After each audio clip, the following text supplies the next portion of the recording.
ஏழு ஆதாரம் கடக்க ஆதாரமாய் நின்ற குருவே போற்றி.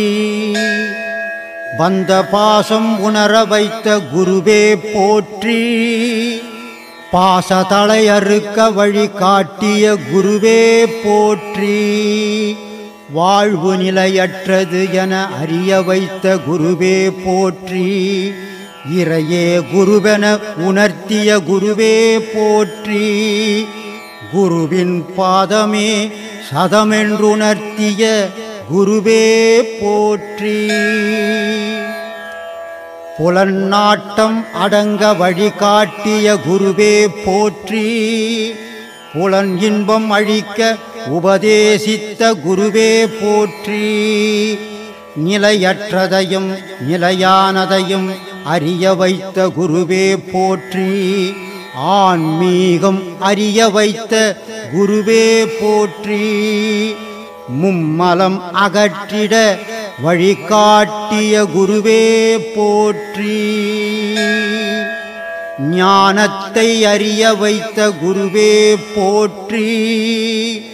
புலன்களின் நாட்டம் எதுவென்று புரிந்திட வைத்த குருவே போற்றி. நிலையானதும் நிலையற்றதும் உணர வைத்த குருவே போற்றி. புலனடக்கம் புரிந்திட வைத்த குருவே போற்றி. வித்யா தத்துவத்தை அறிய வைத்த குருவே போற்றி. கண்மேந்திரியம் ஞானேந்திரியம் அறிய வைத்த குருவே போற்றி. விதேக முக்தி அடைய வேண்டும் என்றுணர்த்திய குருவே போற்றி. முக்கரணம் முக்கியமாக உபதேசித்த குருவே போற்றி. மாயகலை அறிய வைத்த குருவே. இதுவரைக்கும் எத்தனையோ மகான்கள், எத்தனையோ சித்தர்கள், எத்தனையோ ஞானிமார்கள் நமக்கெல்லாம் இந்த உலகத்தில் இருந்து வழிகாட்டியிருக்காங்க. ஆனால் அவங்களுக்கு கூட உயிரோடு இருக்கும்போது ஒரு கோவில் கட்டலை. ஆனால் எனக்கு மலேசியாவில் முதல்ல கோயம்புத்தூரில் கண்டியங்கோயில் என்ற ஊரில் ஒரு கோவில் கட்டினாங்க. அதுக்கு அந்த கண்டியங்கோயில் கோவிலில் கூட எப்படின்னா அகஸ்தியர், நான், பத்ராசலம்னுட்டு மைசூரில் ஒரு சாமியார் இருந்தார். அவர் 3 பேர் சிலை தான் ஒன்றா இருக்கும். ஆனால் மலேசியாவில் கட்டின கோவில் வந்து வெறும் என்னுடைய சிலை மட்டும்தான் இருக்கும். அவர் சிலை செய்யும்போது 40,000 ரூபாய்க்கு சிமெண்ட்டில் சிலை செய்ய சொல்லிட்டார். அப்போ என்கிட்ட சொன்னார், சாமி இது மாதிரி சிமெண்ட்டில் சிலை செய்து சொல்லியிருக்கிறேன். அப்போ நான் சொன்னேன், சிமெண்ட்டில் சிலை செய்யணுன்னா ஒரு 5 வருஷம் போச்சுன்னா பொட்டி போயிடும், கல்லில் செய்தது அப்படின்னு. 60,000 ரூபாய் கொடுத்த கல்லில் மகாலிபுரத்தில் தான் சிலை செய்து ஐயப்பன்றவர் தான் சிலை செய்து போயிருக்கு. சிலை நல்ல தத்ரூபமாக செய்தார். இது சிலை செய்தது யார்? மனிதன். யாருக்கு யார் தொடர்பு? யார் அறிவா? இறைவனை தவிர மற்றவனால் எதை அறிய முடியும்? யாரும் அறிய முடியாது. கேள்விகளாக தான் போய்கினே இருக்குமே தவிர கேள்விக்கு விடை கிடைக்காது. ஆனால் அந்த கேள்விக்கு விடை தெரிஞ்சவன் மேலே இருக்கிற ஒருவனுக்கு மட்டும்தான் விடை தெரியும். நமக்கெல்லாம் விடை தெரியும். ஏன்னா விடைகள் நமக்கு தெரிஞ்சு போச்சுன்னா நம்ம செயலெல்லாம் கெட்டு போயிடும். அதனால் இறைவன் என்ன பண்ணுறான்? ரகசியமாகவே வச்சிருக்கிறான். நீ யார், நான் யார், மனைவி யார், மகன் யார், கணவன் யார், இப்படி இல்லை. ஆனால் எதை அப்போ சந்திச்சோன்னோ யாராலையும் அறிய முடியாது. நம்ம செயல் உலகத்தில் இறைவன் நமக்கு இட்ட வேலை இது. இந்த வேலையை நான் சீராக செய்யறனா, இதை சிறப்பாக செய்யறனா, இந்த செயலால் இது மக்களுக்கு பயன் தருமா, இல்லை இதனால் எனக்கு ஏதாவது நன்மை உண்டா? சுயநலத்தோடு தெய்வ வேலையை செய்யக்கூடாது. செய்தோம்னா தெய்வத்துக்கே துரோகம் பண்ணுற மாதிரி ஆகிடும். ஏன்னா மனிதன் வந்து தெய்வத்தை ஏன் வழிபடணும்? மனுஷன் நம்ம சம்பாதிக்கிறோம், நம்ம சாப்பிட்றோம், நம்ம சம்பாதிக்கல. நம்ம ஒரு வேலை வெட்டிக்கு போல நமக்கு கடவுள் வந்து சாப்பாடு போடுவாரா? இதெல்லாம் வந்து சில விஷயங்கள்லாம் நான் பேசும்போது அது நாத்திகம் மாதிரி இருக்கும். ஆனால் நாத்திகம் இல்லை, ஆத்திகம், அறிவுபூர்வமாக சிந்திச்சு பாருங்கன்றதுக்கு தான் நான் இதெல்லாம் பேசுவேன். அப்போது கடவுள் வந்து நமக்கு வேலை இல்லை, ஒரு பெரிய கடவுள், ஒரு உலகத்தை ஆள்றாரு. சரி, எனக்கு வேலை இல்லை, ஒரு 2 வேளை சாப்பாடு அவர் போடுவாருன்னு போட மாட்டார். ஏன்னா அவருக்கே சாப்பாடு நீ போட்டால் தான், நீ படையல் போட்டால் தான் அவருக்கு சாப்பாடு.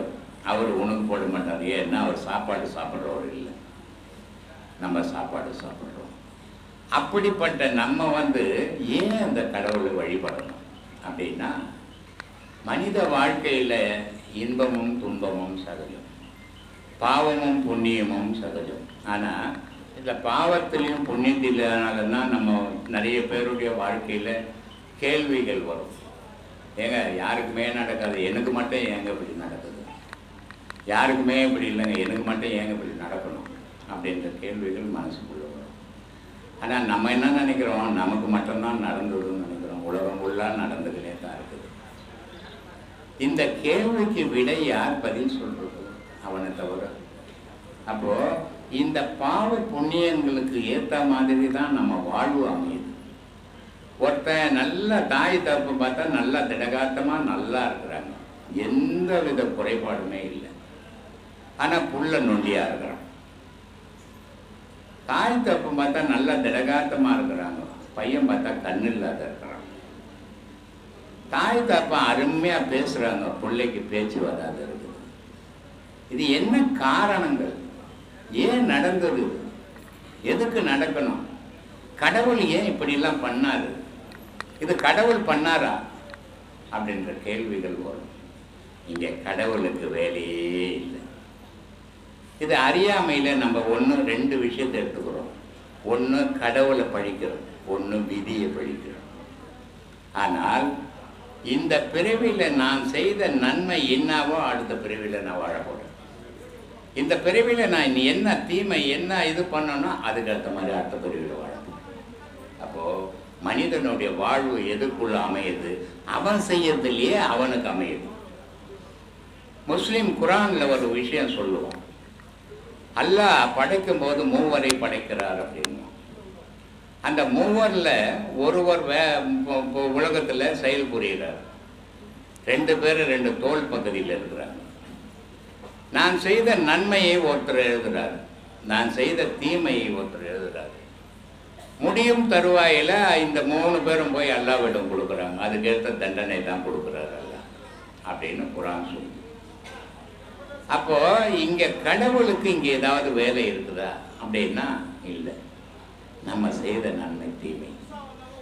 ஒரு அடிபட்டு போச்சு, அடிபட்டுச்சு, அந்த பொருளையை நம்ம திட்டுறோம், நம்ம உடலில் திட்டிக்கிறோம், ஐயோ இப்படி வலிக்குது. அந்த மாதிரி நமக்கு ஏற்படுற துன்பத்தினுடைய தாக்கம் கடவுளை திட்டுறோம், நமக்கு ஏற்படுற துக்கத்தினுடைய தாக்கம் விதியை திட்டுறோம். ஆனால் இங்கே விதிக்கோ கடவுளுக்கோ சம்பந்தமே கிடையாது. இதை நம்ம அறியாமையில் வாழ்ந்துனுக்கிறதால நமக்கு தெரியறதில்லை. நான் என்ன பாவம் பண்ணணும், இந்த வயசில் என்ன கஷ்டப்படுறேன், நான் என்ன நல்லது பண்ணணும், இந்த வயசில் நல்லா இருக்கிறேன். நிறைய பேர் சொல்லுவாங்க, நான் கடவுளை கும்பிட்றேங்க, நல்லா இருக்கிறேங்க அப்படின்னும். மீதி பேர்லாம் கடவுளை கும்பிட்றேன், கல்யாணம் கும்பிட்டுருந்தேங்க. எல்லாரும் கடவுளை தான் கும்பிட்றான். ஆனால் நீ மட்டும் நல்லா இருக்கிற, இன்னொருத்த மட்டும் நல்லா இல்லை. காரணம் என்ன அப்படின்னா, முன் செய்த வினையினுடைய பயன். அது உன்னை விட்டு நீங்கிறதே கிடையாது. அது நீங்காததால் அதனுடைய தாக்கம் இங்கே தீக்கிற வரைக்கும் வரும். ஒரு 10 லட்சம் ரூபாய் நீ கையில் வச்சுக்கிற, உங்கள் கையில் காசே இருக்கக்கூடாதுன்னா நீ எல்லாருக்கும் கொடுத்து தான் ஆகணும். அப்போ அதுக்காக நீ திரிஞ்சு தான் ஆகணும். அந்த மாதிரி மனிதன் செய்த பாவத்தை, எந்த உலகத்தில் பாவத்தை செய்தோமோ அந்த உலகத்திலேயே அந்த பாவத்தை தீர்த்துடும். அப்படி தீர்த்துட்டோம்னா நம்ம பரிசுத்த பொருள் ஆயிடும். அந்த பரிசுத்த பொருள் தான் இறைவன் விரும்பும். அப்போ அந்த பரிசுத்த பொருளாக நம்ம இதயத்தை உண்டாக்கணும். அந்த மாதிரி நம்மளுடைய செயல்கள் கடவுளை ஏன் தேடணும்னா, நான் செய்த நன்மை செய்ததும் தீமை செய்ததும் தெரியாது, ஆனால் துன்பப்படுறது.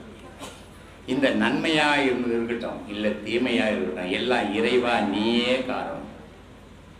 உன் காலடியிலேயே நான் போய்ட்டுறேன். எனக்கு நன்மையும் வேணாம், தீமையும் வேணாம். நன்மையை நான் விரும்பினால் எனக்கு தீமை வந்து சேரும். அப்போ எனக்கு நன்மை வேணாம், நன்மை வேணாம்னா தீமை இல்லை. அப்போ இப்படிப்பட்ட நிலையே நம்ம மனசு வந்து கொண்டாந்துட்டோம்னாக்கா நமக்கு துன்பம். அப்படிப்பட்ட கடவுள் வழிபாட்டில் போகும்போது நம்ம எப்படி போனோம்னா புனிதமாக போகும். உண்மையை மட்டும் சொல்லணும். மற்றவன் எடுத்துக்கணுன்றதுக்காக நீ பேசி பொய்யை பேசி அவனை முட்டாளாக்கி வச்சக்கூடாது. காசு பறிக்கிறதுக்கு இல்லை கடவுள் வழிபாடு. கடவுள் வழிபாடுன்றது அறிவை வளர்க்கறதுக்கு. கல்வி 2 விதமான கல்வி இருக்குது. ஒன்று அறிவு கல்வி இருக்குது, இன்னொன்று வயிற்று கல்வி இருக்குது. எல்லாரும் படிக்கிறது வயிற்று கல்வி. தொழில் ஓணும், தொழில் இருந்தால் தான் உலகத்தில் வாழ முடியும். அதுக்கு ஒரு படிப்பு இருக்குது. அது காலேஜு, ஸ்கூலு இதெல்லாம் இருக்குது. ஆனால் கடவுள்கிட்ட படிக்கணும், அது அறிவு கல்வி. அதை என்ன பண்ணணும், அதை என்ன செய்யணும் அந்த உலகத்துக்கு. இந்த உலகத்துக்கு நீ வந்து போகிறதுக்கு என்ன அடையாளன்றது படிக்கிறது அறிவு கல்வி. அதனால் பட்டினத்தார் ரொம்ப அழகாக சொல்லுவார். பொல்லாதவன், நெறி நில்லாதவன், உண்மை சொல்லாதவன், மெய்யடியார் பால் செல்லாதவன், ஏன் பிறந்தான் கட்சி ஏதவன். இவெல்லாம் உலகத்தில் எதுக்கு பிறந்தான் அப்படின்றார். அப்போது நம்ம கடவுள் வழிபாட்டில் போகும்போது சத்தியம் மட்டும்தான் நிற்கணும். அதில் மட்டும்தான் நம்ம பயணம் பண்ணணும். மற்றவன் எடுத்துக்கணும், அவன் இப்படி சொல்கிறான், அவன் அப்படி நினைக்கிறான் அப்படின்னு நீ நினச்சின்னா நீ கெட்டவனாக மாறி போயிடுவோம். அது எடுக்கக்கூடாது. அந்த மாதிரி பயணம் பண்ணணும். உங்கள் வாழ்க்கை நல்லா இருக்கும். மலேசியாவில் இன்னும் பல கோவில்கள் கட்டுவீங்க. கண்டிப்பாக அதுக்கு ஒரு நாள் வரும்.